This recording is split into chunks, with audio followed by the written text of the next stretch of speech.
પાસે જઈને યજ્ઞ કરાવો અને યજ્ઞમાં તમને જે ચરુ મળે એ તમે 3 પત્નીઓને ખવડાવી દેજો અને જ્યારે તમે એ 3 પત્નીઓને ખવડાવશો એમને ગર્વ રહેશે અને તમે પિતા બનશો. શું કરવું પડશે? યજ્ઞ કરવો પડશે. રાજાએ યજ્ઞ કર્યો અને યજ્ઞ કરીને પોતાની પત્નીઓને ચરુ એટલે કે ખીર ખવડાવી. ત્યારે 3 પત્નીઓ ગર્ભવતી રહી અને 3ને સંતાન પ્રાપ્તિ થયા. નવમી તિથિ મધુમાસ પુનીતા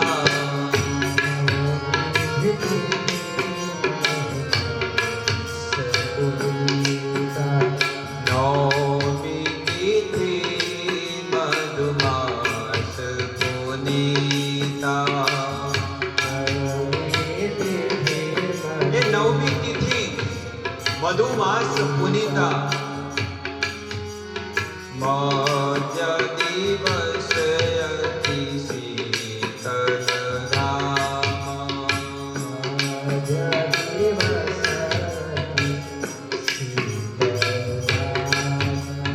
શુક્લ પક્ષય વિજિત હરિપ્રીતા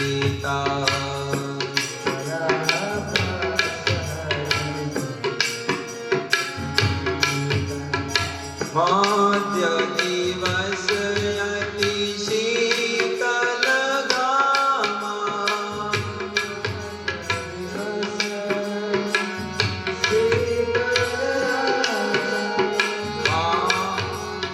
પાવન કાલ લોક વિશ્રામા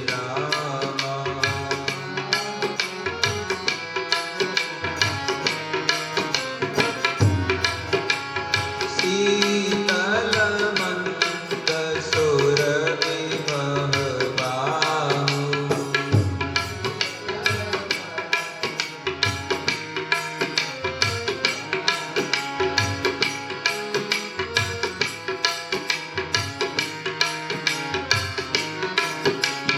હર્ષિત સુર સંતન મન ચાહુ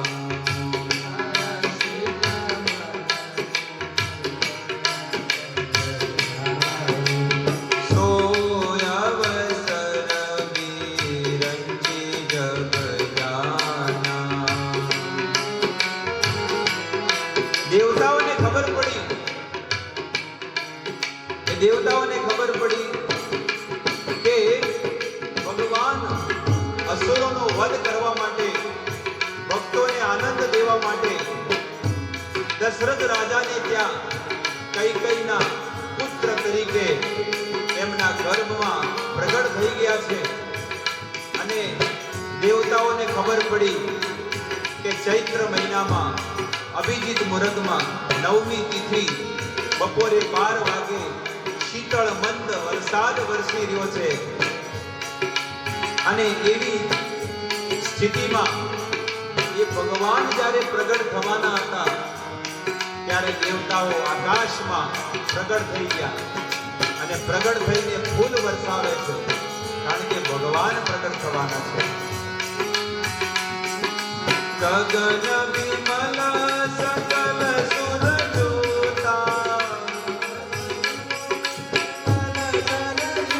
આકાશમાં બધા દેવતાઓની વિમાનોનું ટ્રાફિક જામ થઈ ગયું. બધા કે મારે ગાડી પાર્કિંગ કરવી છે પણ ક્યાંય જગ્યા નથી મળતી. એટલા બધા ટ્રાફિક જામ અને બધા લોકો ભગવાનને દર્શન કરવા માટે ઊભા છે કે પહેલા દર્શન ભગવાનના મને થઈ જાય. ગગન વિમલ સકલ સુર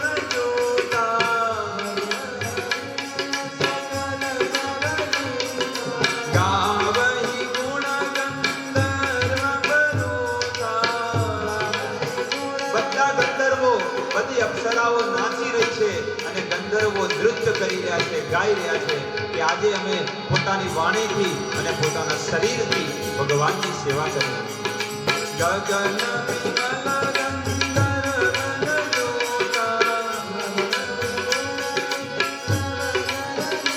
સમય આવી ગયો. નવમી તિથિ મધુમાસ પૂજિતા શુક્લ પક્ષ ઠીક બપોરે 12 વાગે એ ભગવાન કૌશલ્યા કૈકેયી સુમિત્રા આ ત્રણેયના ગર્ભેથી એક સાથે 12 વાગે પ્રગટ થયા. બોલે શ્રી રામચંદ્ર ભગવાન કી જય. રાજા રામ રામ રામ રાજા રામ રામ રામ રાજા રામ રામ રામ સીતા રામ રામ રામ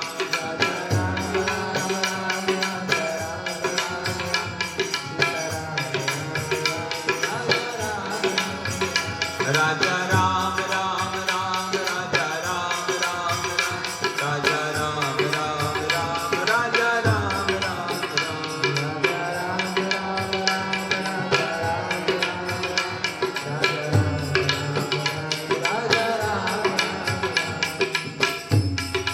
રઘુપતિ રાઘવ રાજા રામ પતિત પાવન સીતારામ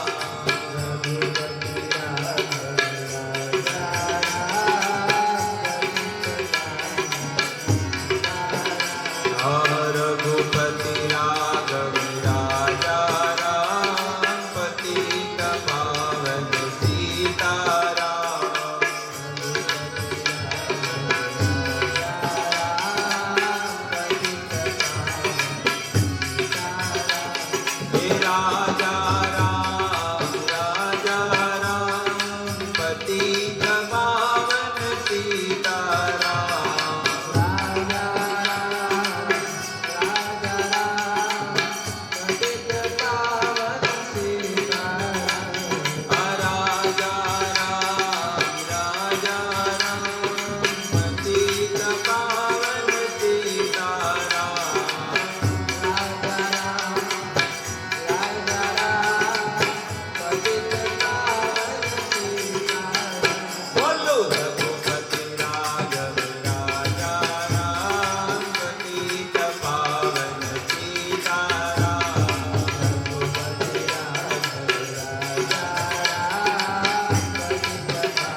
હે રાજા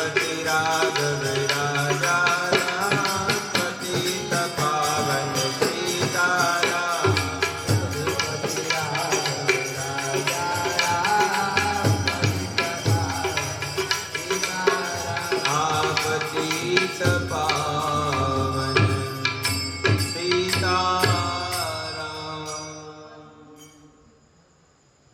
श्री रामचंद्र भगवान की जय, श्री द्वारिकाधीश की जय।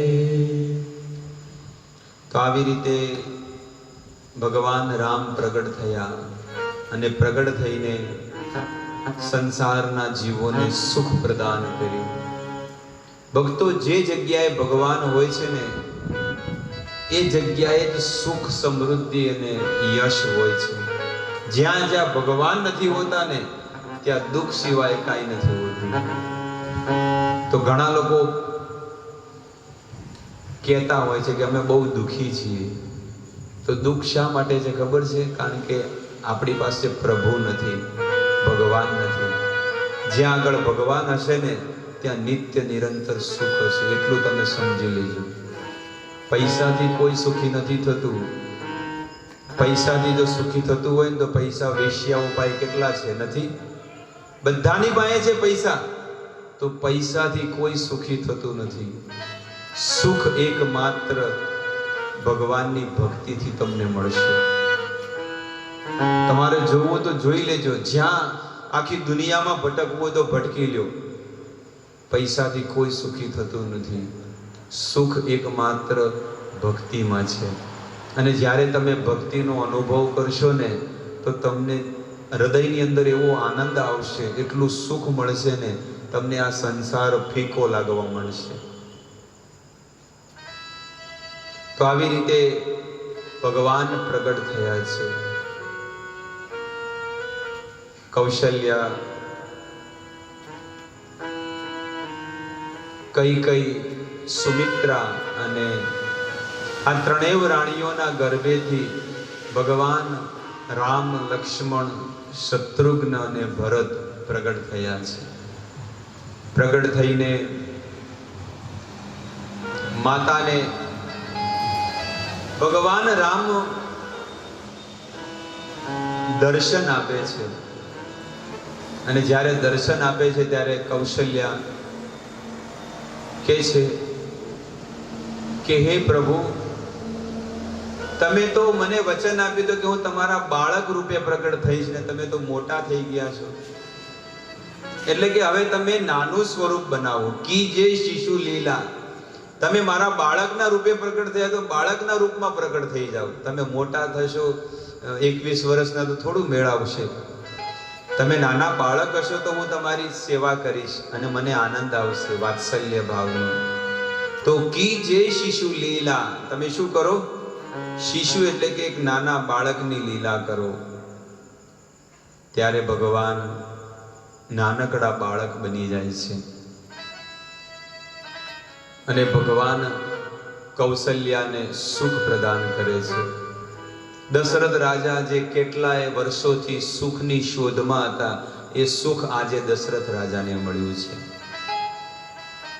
દશરથ રાજા વિચાર કરે છે કે આ સાક્ષાત પૂર્ણ પુરુષોત્તમ ભગવાન છે જે મારા ઘરે પ્રગટ થયા છે. હવે મને કોઈ પ્રકારનું દુઃખ નથી. આપણા ઘરમાં જ્યારે મોત પડે છે ને, એ ઘડીને યાદ કરો, જેના ઘરમાં મોત પડ્યું હોય, કે મારા બાપા મરી ગયા, મારી બાઈ, મારો ભાઈ, મારો દીકરો, મારી પત્ની, એ ઘડીને તમે યાદ કરો હમણાં કથામાં બેઠા બેઠા, કે જ્યારે એ જીવાત્મા આપણી પાસેથી જતો રહે છે ને, એ બે ઘડી તમે આંખ બંધ કરીને સ્મરણ કરો, એ આખું ઘર છે ને અપવિત્ર બની જાય છે. આ હકીકતમાં તમે કથાઓ તો બહુ બધી સાંભળો છો, પણ એ કથાઓની અંદર કોઈનું હૃદય પરિવર્તન નથી થતું. કેમ? કારણ કે જે કથા કરે છે ને, એ કથાઓ પણ ધનના લોભથી કરે છે. ભક્તો, કથા છે ને હંમેશા શુદ્ધ ભાવથી દેવી જોઈએ, પ્રેમથી કથા આપવી જોઈએ અને કથાને પીરસવી જોઈએ. કથા કરવાની પાછળ કે મંદિર ચલાવવાની પાછળ કોઈ પણ ભાવ ન હોવો જોઈએ. ભાવ એક જ હોવો જોઈએ કે આનાથી સમાજનું કલ્યાણ થાય, આખો સમાજ ભક્તિના માર્ગે લાગે, તો એ મંદિર અને એ કથા અને ભક્તિમાં સફળતા મળે છે. પણ જ્યારે લેવાની ભાવનાથી કોઈ એવું કાર્ય કરતો હોય ને, તો ક્યારે એના જીવનમાં સફળતા, શુદ્ધતા અને પવિત્રતા નહીં આવે. તો ભક્તો, તમે કથાઓ બહુ બધી સાંભળી હશે, પણ આ જે કથા તમે 6 દિવસથી સાંભળો છો, આ 6થો દિવસ છે, પણ આ એકદમ અલગ જ કથા હશે આખી. આની અંદર ભગવાનની લીલાઓ, શુદ્ધ સિદ્ધાંતો અને આખી ભક્તિયુક્ત છે. જે ઘરમાં મોત પડે છે ને, એ ઘરના બધા સદસ્યો અપવિત્ર બની જાય છે. કારણ કે ભગવાન જ્યારે હૃદયમાં બેઠા છે ને, એટલે બધા પ્રેમ કરશે ને પ્રેમથી બોલાવશે. અને આ જ્યારે જતા રહે એટલે એ ઘરનું 13 દિવસ સુધી કોઈ પાણી નથી પીતું, કે ના અમારે ભોગ છે, અમે કોઈના ઘરનું પાણી પીતા નથી. આખું ઘર અપવિત્ર થઈ જાય, ઘરના માણસો અપવિત્ર થઈ જાય, અને લગભગ મહિના પછી એ ઘરની શુદ્ધિકરણ થાય છે. આખા મહિના પછી, કારણ કે મોત પડી હોય છે. તો જ્યારે આપણા જીવનમાંથી ભગવાન જતા રહે છે ને એટલે શૂન્ય, જીવાત્માનું કોઈ ગણતરી નથી. પણ ભગવાન છે તો તમે જીવનમાં બધું કાર્ય કરી શકો છો.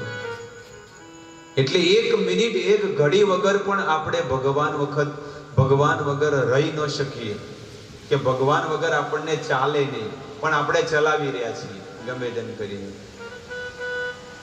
કેટલો સમય આપ્યો છે? 24 કલાક આપ્યા છે, પણ 24 કલાકમાં કોકને કીધું કે 2 કલાક ભગવાન માટે આપો તો શું કરશે? કોઈ આપે છે? ક્યારે નહીં આપે. આ મારા છે. તરત જ ભગવાન ઉપર બેઠા બેઠા જોવે છે. ધ્યાનથી સાંભળજો આ વાતને.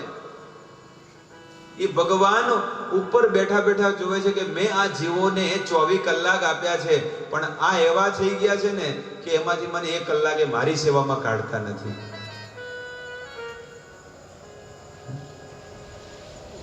હમણાં ઘરે ઘરે બધાને જઈને કહી દે કે ભાઈ હમણાં ભૂકંપ કરું છું, કથામાં આવીને બેહો. બધાને ફોનમાં, વોટ્સએપમાં ભગવાન, અને કદાચ એનું ઘરની એલસીડી પેલા હલાવી દે, શોકેસ, ફર્નિચર, સોફા હલાવે.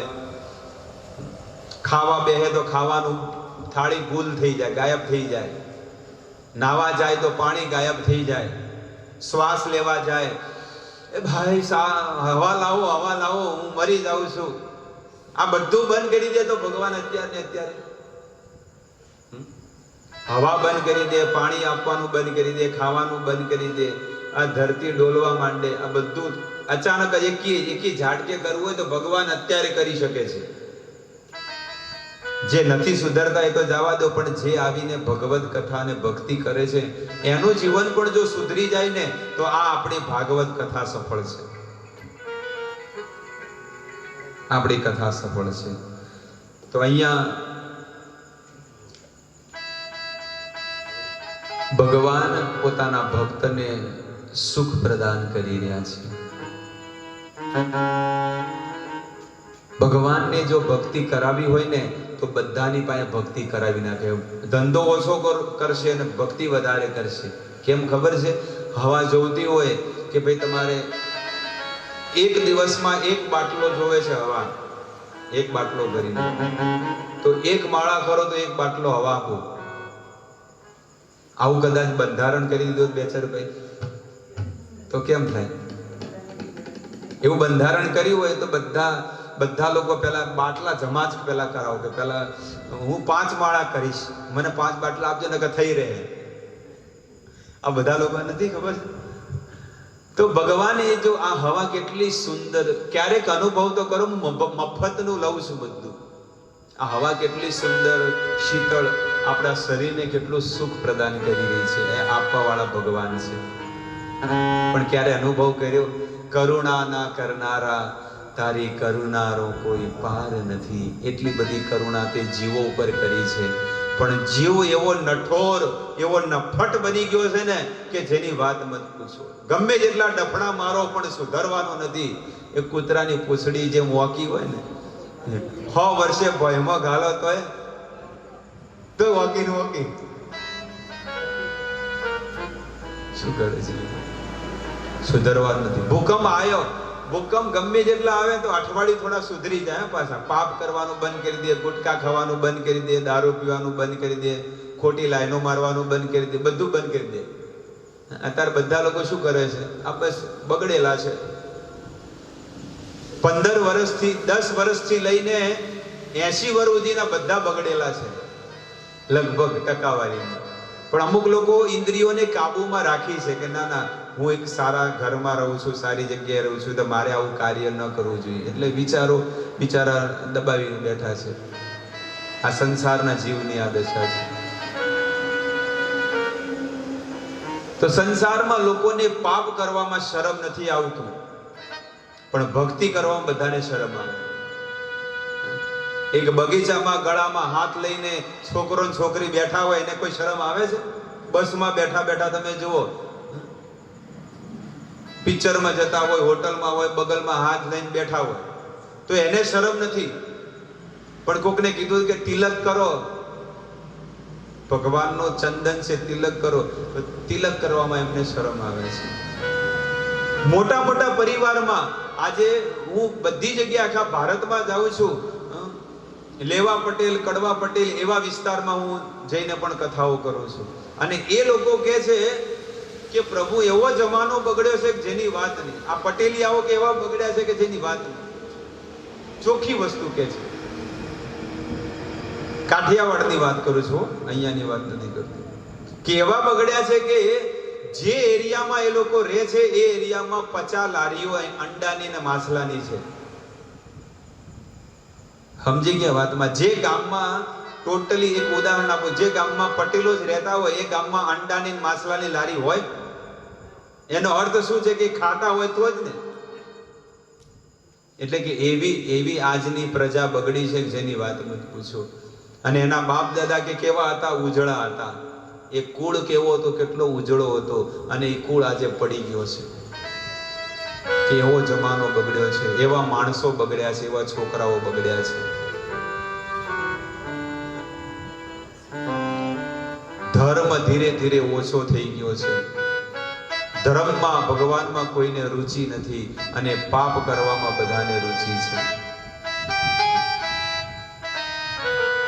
લોકોને દારૂ પીતો હોય તો દારૂ પીવામાં કોઈ શરમ આવતી નથી.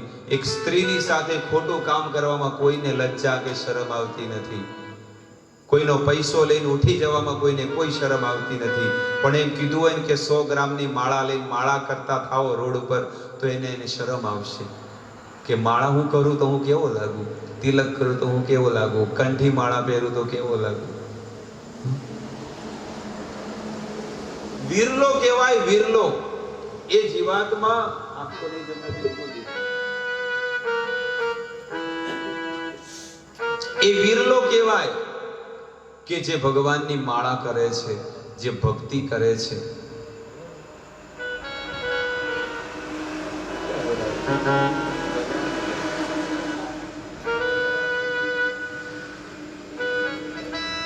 તો આવી રીતે ભગવાનને જો ભક્તિ કરાવી હોય ને તો એ જબરદસ્તી કરાવી શકે છે બધાની પાસે. કે ભક્તિ કરો, ન કે ખાવાનું નહીં મળે, પાણી નહીં મળે, હવા નહીં મળે, જમીને નહીં મળે, તમે શું કરો? તો પરાણે ન કરવું પડે. આપણે આ લાઇટ બિલ આપણે વાપરીએ છીએ અત્યારે, 2 મહિના પછી લાઇટ બિલ ન ભરો તો શું થાય? સાચું બોલો બધા. કપાઈ જાય કે ન કપાય? એ રીતે ભગવાન પણ એ જ કહે છે કે હું રોજ સવારે છે ને 6:30 વાગે શું થાય છે? સૂર્ય પ્રકાશ. તો ભગવાન કહે છે કે જેમ આની અંદર જેમ અજવાળું લાવવા માટે લાઇટ, ઇલેક્ટ્રિક કે ડીઝલ વપરાય, તો મારે ત્યાં સૂર્યને પ્રગટ કરવા માટે ડીઝલ વપરાય કે ન વપરાય? તો એમાં તો એની અંદર તો બિલ તો ભરવું પડે કે નહીં? તો ભગવાન કહે છે કે રોજનું 100 રૂપિયાને લેખે બિલ ભરી દો 12 કલાકનું. તો શું થાય? તમારી પાસે 2 ચોઈસ છે. એક તો 100 રૂપિયા ભરીને બિલ ભરો, ને કે પછી મારી માળા કરો. અને જો 2 માંથી એકે ન કરવું તો હું તમને સૂર્યપ્રકાશ તમારા ઘરમાં નહીં મળે. તમે જ્યાં જ્યાં જશો ત્યાં સૂર્યપ્રકાશ નહીં મળે.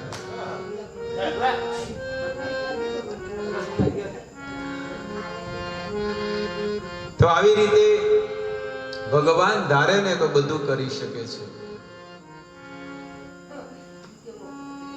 અહીંયા આપણે કદાચ 2 મહિના લાઇટ બિલ ન ભરીએ, 3જા મહિને ન ભરે, તો 4થા મહિને આવીને આપણું લાઇટ બિલ જે વાયર હોય ને સેડા, એ શું કરે? કાપી નાખે. ધંધામાં કોઈ શરમ નહીં. પણ ભગવાન કેટલા વર્ષ થઈ ગયા આપણને બેઠા છે ને બધા? 60 વર્ષની ઉંમર થઈ. આપણે મફતનો સૂર્યપ્રકાશ બધો લીધો. હવે વરસાદની સિઝન આવી છે. હવે જુઓ કપડા કેના હુકાય છે. એક ધારો એક વરસાદ અઠવાડિયું આવે ને પછી તમે જુઓ કેવી ગંધ મારે છે, કેવી વાસ મારે ઘરમાં, કપડાઓ ને બધું. ઓશિકામાં જો ઊંધા હોતા હોય ને, નાક પાય ઓશિકું હોય ને, તો આમ ચાદરો બધી વાસ મારતી હોય. વરસાદની સિઝનમાં કેવું હોય? પણ જ્યારે સૂર્યપ્રકાશ હોય છે ને, તો બધી ગંદકી, બધું દૂષિત, બધું વાતાવરણ બધું લઈ લે છે ખેંચી. એટલા માટે ભગવાન કહે છે કે તમારે મારી ભક્તિ ન કરવી હોય તો હું તમને સૂર્યપ્રકાશ નહીં આપું, પણ તોય ભગવાન કહે છે જવા દો. મારા દીકરાઓ છે ને આજ નહીં તો કાલે સુધરશે. ક્યારેક તો એની મગજમાં ખબર પડશે કે આ કોક આપવા વાળો છે, કોક મને સૂર્યપ્રકાશ આપે છે, તો મારે એને કંઈક આપવું પડે ભગવાનને. ભગવાને બીજી કૃપા આપણા પર કરી કે આપણને હવા આપી. આ હવા ભગવાન ધારે ને તો અત્યારને અત્યારે બંધ કરી શકે છે એકી ઝાટકે. તો શું લેશો? હવા ન હોય તો શું થાય? રૂપિયા ઊંઘવાથી આવશે હવા? પેલા 2000 ની નોટ ઊંઘું બહુ બધી ભેગી કરી છે કાળા કામ કરી. આવવાની છે ભાઈ અંબાલાલ? 2000 ની નોટો લઈ લે કે ઊંઘો તો હવા આવશે? નહીં આવે. ભગવાન કે હવા લેવી હોય તો આટલા ડોલર આટલા પૈસા ચૂકતે કરો. એક બાટલો હવા લેવી હોય તો આટલા 1000 પે કરો. એ તો ત્યારે ખબર પડે આપણને જ્યારે આપણો કોઈ સદસ્ય ICU માં દાખલ કર્યો હોય, ઓક્સિજનના બાટલા ઉપર હોય, ત્યારે આપણને ખબર પડે કે દિવસનું 5000 રૂપિયા બિલ થાય. ત્યારે આપણા ડોળા ઉઘડી જાય, કાનના પડદા ખુલી જાય, અને પછી ખબર પડે કે આપણે મફતની રોજની 50 વર્ષ મફતની હવા